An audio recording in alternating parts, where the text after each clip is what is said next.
One of the best places to hike in Europe is up in the north of Scandinavia. There's this vast wilderness all through the mountains of Norway and Sweden. And a couple of years ago I went up there in the autumn to see if I could walk from the Norwegian coast right through the mountains, over the border into Sweden, down to a place called Kvikkjokk.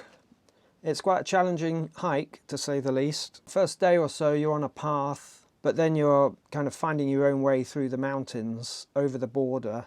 Eventually you get to another path, the Padjelantaleden, and then you can follow that path to Kvikkjokk, and there are huts on the way. But when I did it, the huts were closed because it was quite late in the season. It was mid-September. They do leave a room open in each of the huts, so they're unmanned, but at least you get some shelter.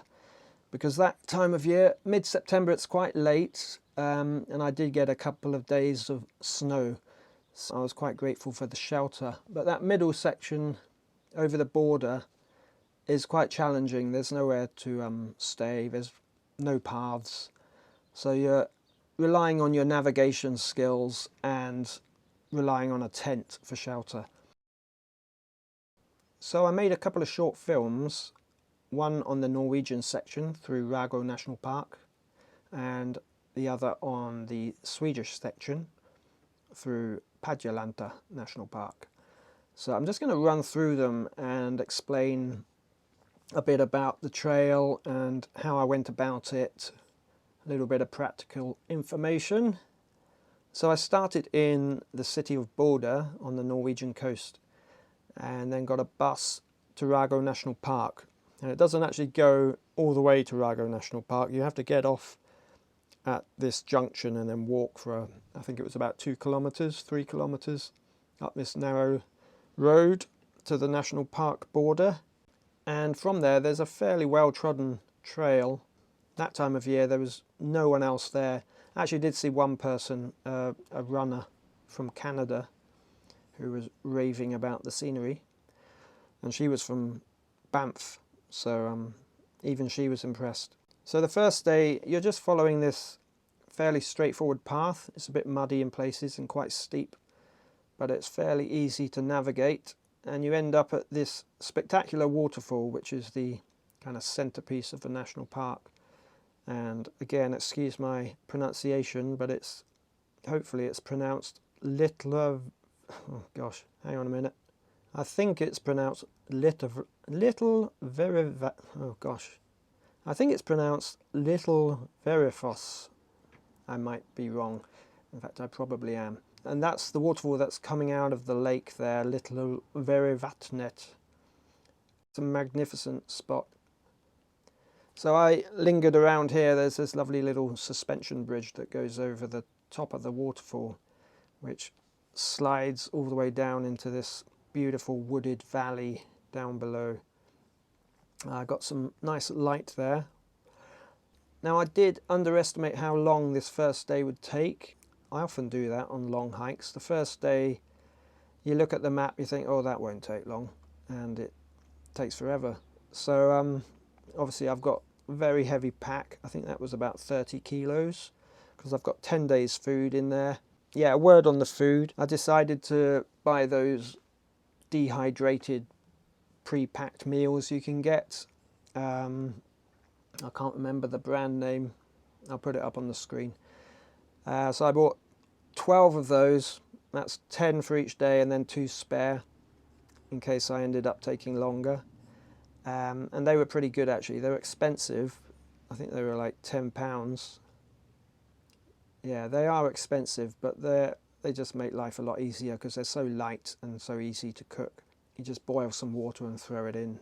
Yeah, I've got all my kit in there. I had the tent, had a change of clothes. Always try and keep one set of clothes dry.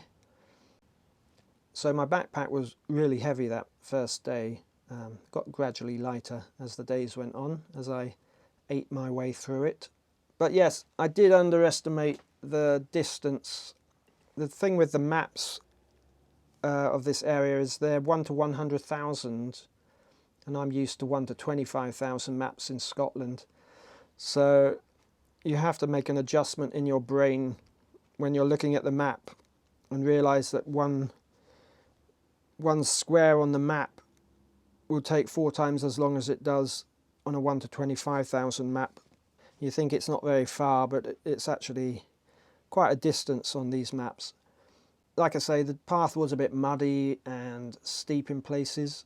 I ended up not making it to the hut that I'd hoped to get to, Rago Hytta, which is near the Swedish border. But there was this other little hut, which was, well, if Rago Hytta is 5-star, this one is 1-star. It's a kind of traditional Sami shelter made out of turf and wood. And it did have this little wooden door, but there's no windows and no fire. But it was better than sleeping out because the rain was coming that night. So I had a bit of an uncomfortable night in there, but I did get treated to the Northern Lights.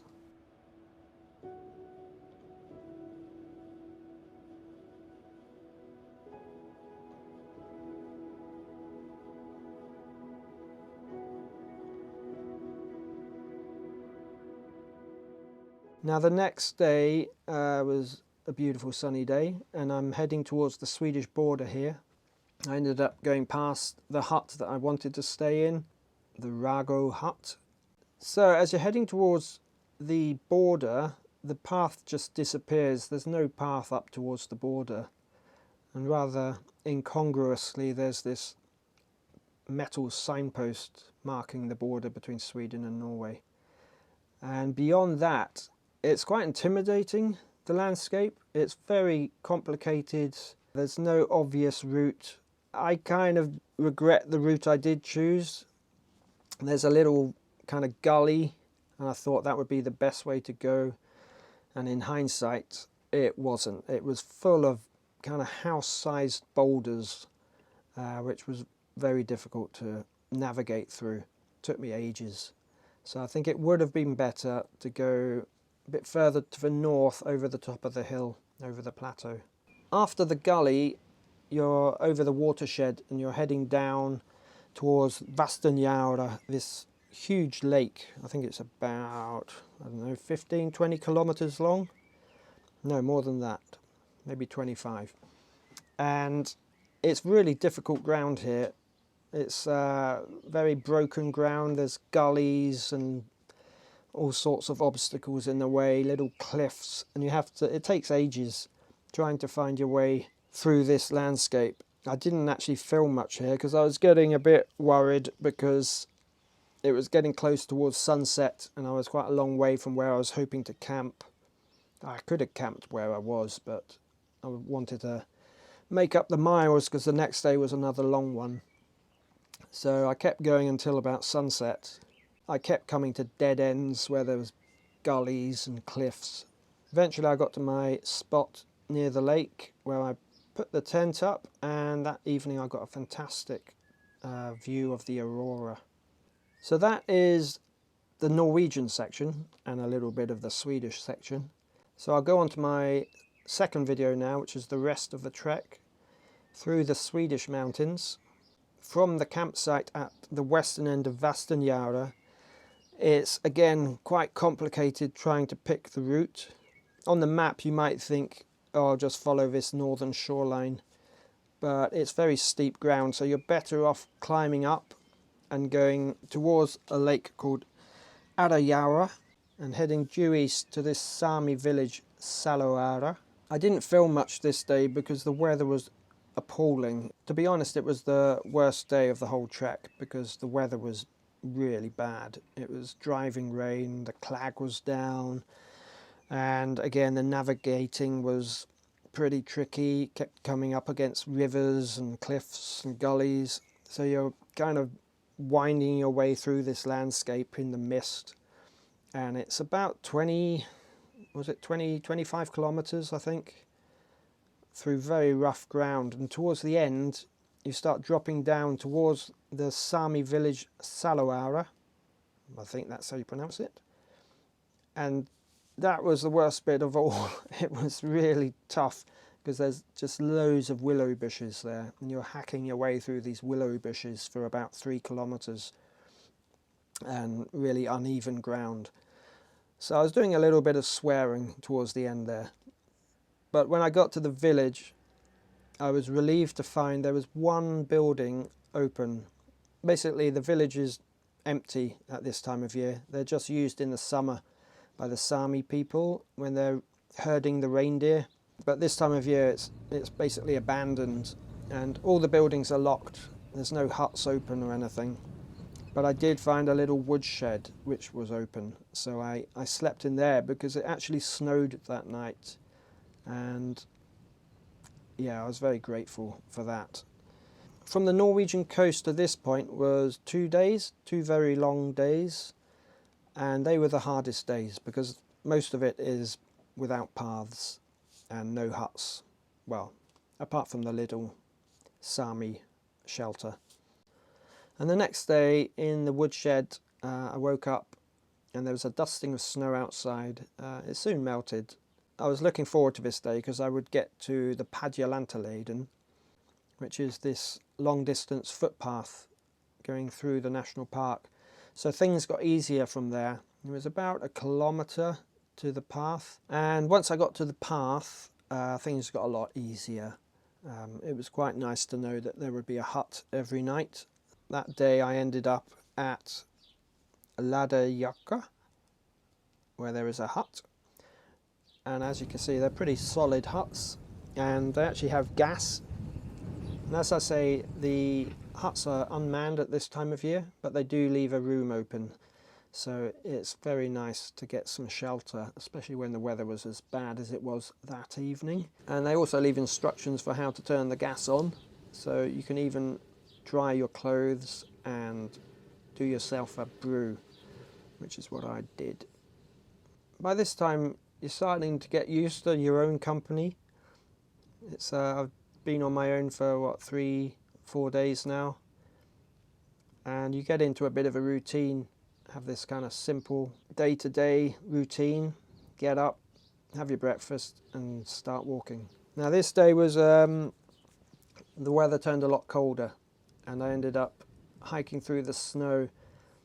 I didn't film too much of it because at times it was quite hard work. It's hard to see in the video, but it was really very windy and very cold.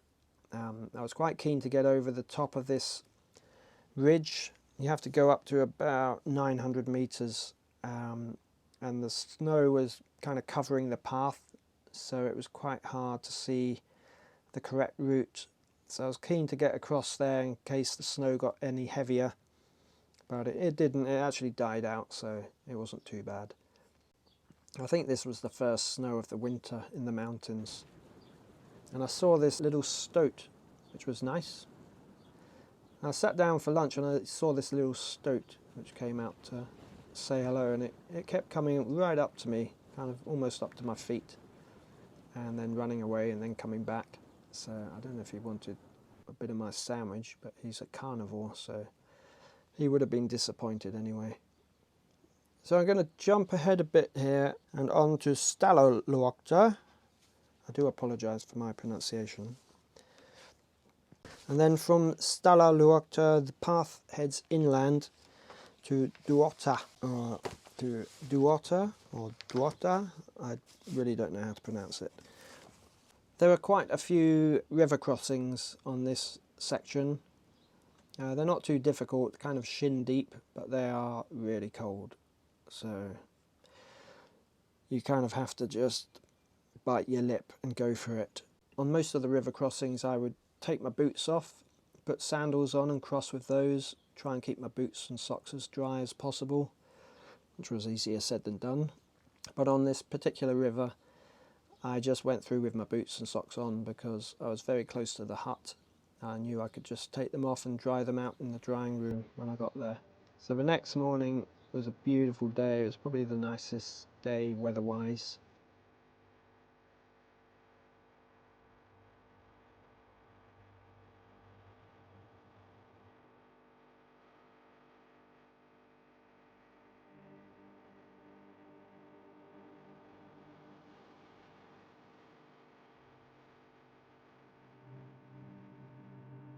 And there's still quite a lot of old snow here. This is snow from the previous winter. Because we're quite high up here. Now you head down to, now this pronunciation's really testing me, Taraluapa Stugona, I think. I didn't stay there, I just had a spot of lunch there, and then from there the path starts to drop down into the valley, into Taradalen, and you finally end up back in the woods. And I followed the path down to this next hut, Samalapa, which is right by the river. It's a really beautiful spot. Again, I hadn't seen anyone at all on this whole trek, apart from one woman right at the very start near the car park. So unlike the previous huts, there was no gas here, but there was this lovely wood burner, which kept the room very toasty. And a very pretty short curtain. So from Samalapa, the next day was the penultimate day.